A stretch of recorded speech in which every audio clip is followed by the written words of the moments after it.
Amen. Amen. Amen. La question qui se pose ce matin, est-ce que vous avez cru à cet évangile?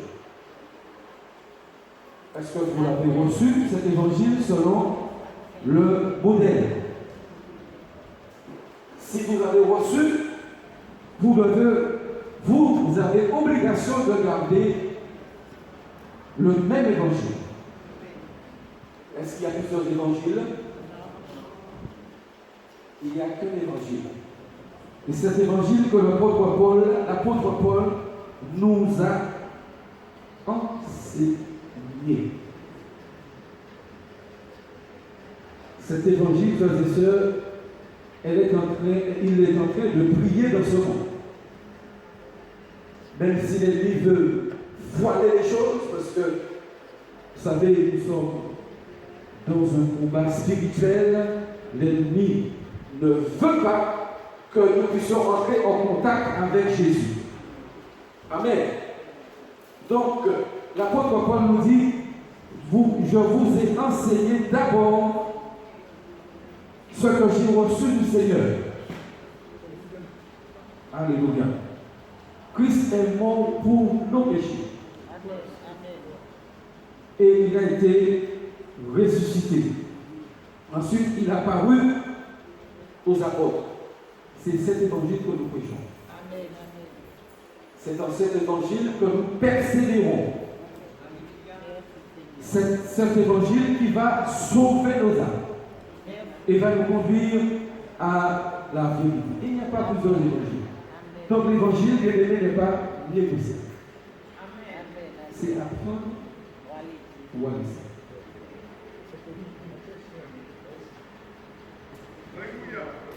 Un seul évangile, l'apôtre Paul rappelle aux Éphésiens, dans le chapitre 4, il dit, vous avez été appelés à une seule espérance.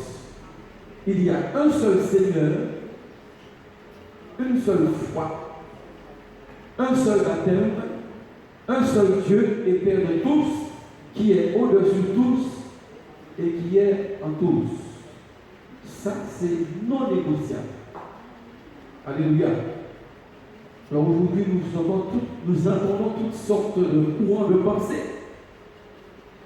On veut nous faire croire que l'évangile ne serait pas ça. Mais ce sont les directives précises que le Saint-Esprit a laissées avant son retour, puisqu'il va retourner chercher ceux qui ont obéi à sa parole. Alléluia. Jésus était conscient de cela, de ce combat qui allait venir, surtout ces derniers jours, bien aimés. La Bible nous annonce que les temps seront difficiles parce que les hommes seront de plus en plus rebelles et ils chercheront toutes sortes de moyens de détour. Et il avait dit à ses disciples,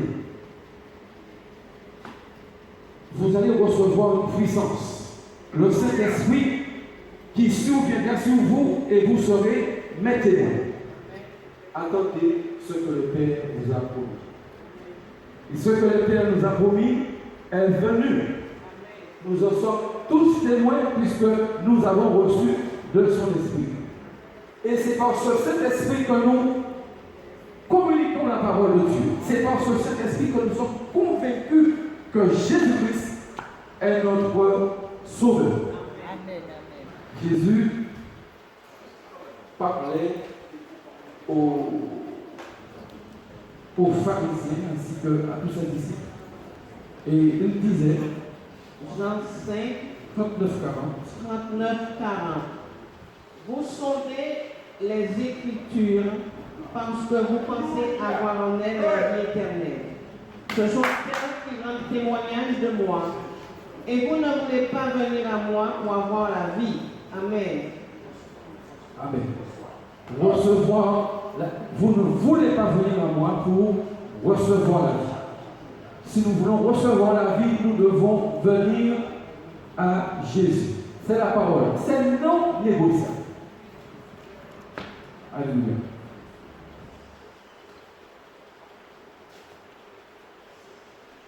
Le Dieu de ce siècle bien-aimé, il ne veut pas que nous soyons sauvés. Et son but, c'est de jeter un voile pour empêcher aux enfants de Dieu de reconnaître la vérité. Et nous sommes confrontés à ce problème, frères et sœurs, parce que l'ennemi, il se déguise en ange de lumière. Alléluia. Nous allons voir cela dans le livre, le 2 Corinthiens chapitre 11. Prenez 2 Corinthiens chapitre 11, versets 3 à 4. 2 Corinthiens 11, 3, 4. Toutefois, de même que le serpent séduisit Ève par sa ruse, je crains que vos pensées ne se corrompent et ne se détournent de la simplicité à l'égard de Christ. Car si quelqu'un vient vous prêcher un autre Jésus que celui que nous avons prêché, ou si vous recevez un autre esprit que celui que vous avez reçu, ou un autre évangile que celui que vous avez embrassé, vous le supportez fort bien. Amen. Amen. La parole, elle est combattue. La doctrine de Christ est combattue. Ne soyons pas de ceux qui lui donnent la mise d'association à toutes sortes de courants. Mais prenons une position pour Dieu. Jésus, il passait son temps à enseigner son peuple. Il était rejeté, il était combattu, son enseignement était rejeté, mais il ne faisait pas cas de ses problèmes. Ce qui lui importait, c'est d'enseigner la parole. Amen. Parce que mon peuple périt, parce qu'il manque la connaissance. Amen. Alléluia. Jésus nous a prévenus parce que lorsqu'il a repris les paroles d'Ésaïe, il a dit dans Jean chapitre 12, je vais lire, Jean chapitre 12, versets 40 à 42, Jésus parlait du travail de l'ennemi. Jean chapitre 12, versets 40 à 42. Il a aveuglé leurs yeux et il a endurci leur cœur. De peur qu'ils ne voient des yeux, qu'ils ne comprennent du cœur. Parmi les chefs, plusieurs crurent en lui, mais à cause des pharisiens, il ne faisait pas l'aveu, car dans la crainte d'être exclu de la synagogue. Amen. Alléluia. Qui c'est qui aveugle les yeux et qui a endurci leur cœur? Ce sont qui c'est qui fait ce travail-là? D'endurcir les cœurs et d'aveugler les yeux. Levez la main, vous que c'est pas avec tout le monde. Avec ses. Il est seul? Il avait avec ses démons, ses anges aussi. Il avait des chutes, il accompagne. Amen. La Bible nous demande d'être vigilants par rapport à ça. Des fois, nous croyons que l'ennemi, c'est uniquement dans les cimetières qu'il agit. Mais il peut agir aussi à l'église. Alléluia. La Bible dit très bien que ce ne sont pas tous ceux qui crient Seigneur, Seigneur, mais encore une fois. Alléluia. Donc il agit pour perturber la marche de l'Église. Il agit, bien aimé, pour empêcher aux enfants de Dieu de connaître la vérité. Nous allons lire quelques passages qui nous enseignent cela. Prenez d'abord 2 Timothée chapitre 3, versets 1 à 5.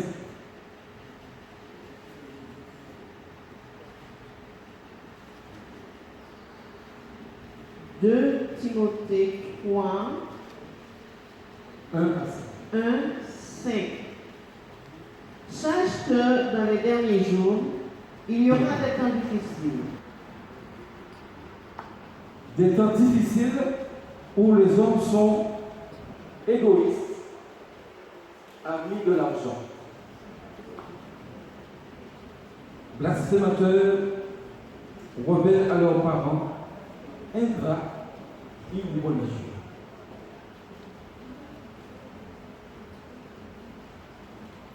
Lisez aussi 1 Timothée chapitre 4. 1 Timothée chapitre 4, versets 1 à 3. 1 Timothée 4, 1, 3. Mais l'Esprit dit expressément que dans les derniers temps, quelques-uns abandonneront la foi pour s'attacher à des esprits séducteurs et à des doctrines de démons par l'hypocrisie de faux docteurs portant la marque de la flétrissure dans leur propre conscience, prescrivant de ne pas se marier et de s'abstenir d'aliments que Dieu a créés pour qu'ils soient pris avec action de grâce par ceux qui sont fidèles et qui ont connu la vérité. Amen. Lisez aussi 2 Timothée chapitre 3. 2 Timothée chapitre 3, versets 6 à 8. 2 Timothée 3, 6, 8. Il en est parmi eux qui s'introduisent dans les maisons et qui captivent des femmes d'un esprit faible et borné, chargées de péché, agitées par des passions de toute espèce, apprenant toujours et ne pouvant jamais arriver à la connaissance de la vérité. De même que Janès et Jambres s'opposèrent à Moïse, de même ces hommes s'opposent à la vérité, étant corrompus d'entendement, réprouvés en ce qui concerne la foi. Amen. Alléluia. Paul bien-aimé nous a dit, si notre évangile est voilé, il est voilé pour ceux qui périssent, Dont le Dieu de ce siècle à aveugler leur intelligence. nous sommes dans ces derniers temps. Alléluia. Et Ce temps où nous vivons, frères et sœurs, Dieu veut enseigner son peuple. Parce que son peuple est capable. Amen. Le peuple de Dieu est appelé à faire resplendir l'évangile. Cet évangile doit briller. Et elle doit briller dans notre cœur. Amen. Alléluia. C'est dans ce cœur que Dieu veut faire sa demeure. Alléluia. Alléluia. Dans les derniers jours, les temps seront difficiles. Nous disons ensemble. Amen.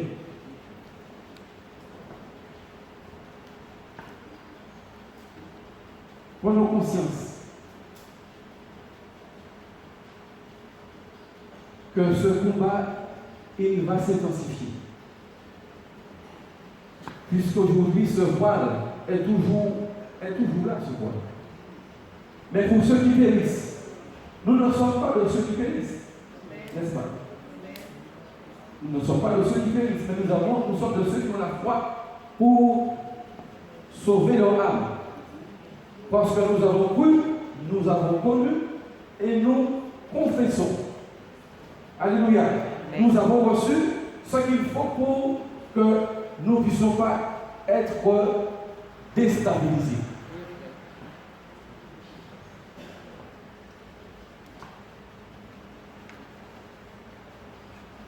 Ce voile bien-aimé, il devient de plus en plus opaque. La Bible dit que dans les derniers jours, les hommes seront de plus en plus rebelles. Dans cette rébellion, bien-aimés, ils vont s'éloigner de Dieu, s'éloigner du fondement, s'éloigner de la présence de Dieu. Alors, que faut-il faire?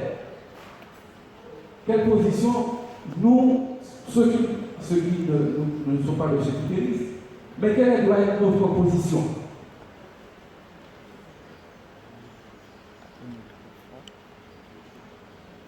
Quelle doit être notre position? Comment? Être toujours prêt. Comment nous nous préparons? Je vous ai brossé un tableau où il y a un voile, il y a un temps difficile, nous y sommes. Il y a toutes sortes de courants de doctrine, toutes sortes d'évangiles qui se prêchent.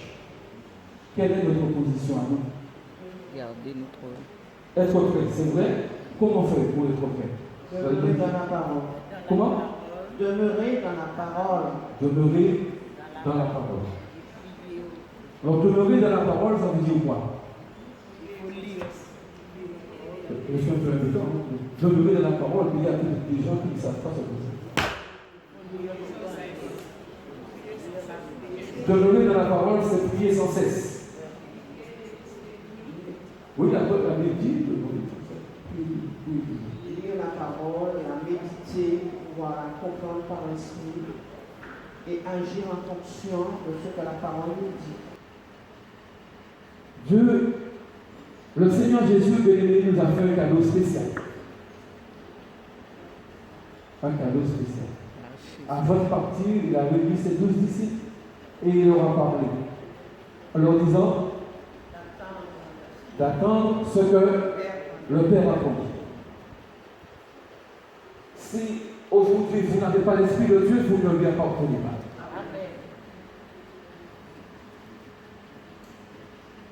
Et ce Saint-Esprit, il est là pour un travail spécial. Son travail, bien aimé, c'est de nous rendre comme Christ. De nous façonner.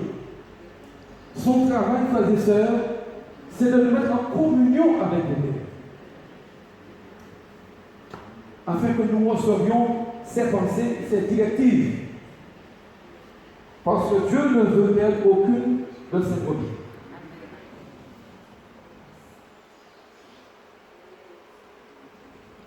En tant que prédicateur, frères et sœurs, je peux vous dire que aujourd'hui, pour prêcher la parole, il faut du courage. Parce que les gens sont devenus de plus en plus rebelles. Vous avez beau parler, beau enseigner, mais le voile demeure. C'est vrai que le voile se lève en Christ. La Bible dit, tant qu'ils ne sont pas convertis, le voile demeure.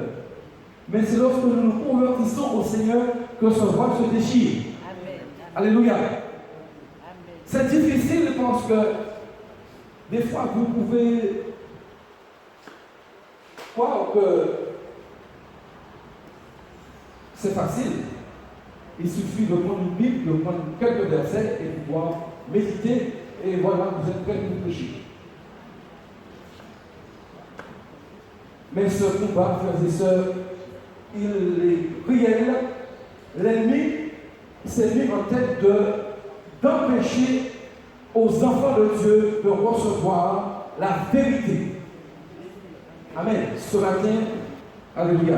Je demande des collaborateurs pour que l'évangile de notre Seigneur puisse resplendir dans ce monde. Parce qu'il n'est pas question, frères et sœurs, que nous puissions périr avec ceux qui périssent. Amen. Et le travail, frères et sœurs, que Dieu nous demande ce matin,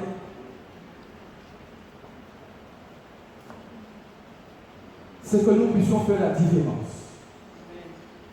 Cette différence, elle se fait si nous demeurons de la paix. Alléluia. Gloire à Dieu. Amen. Alléluia. Merci Seigneur.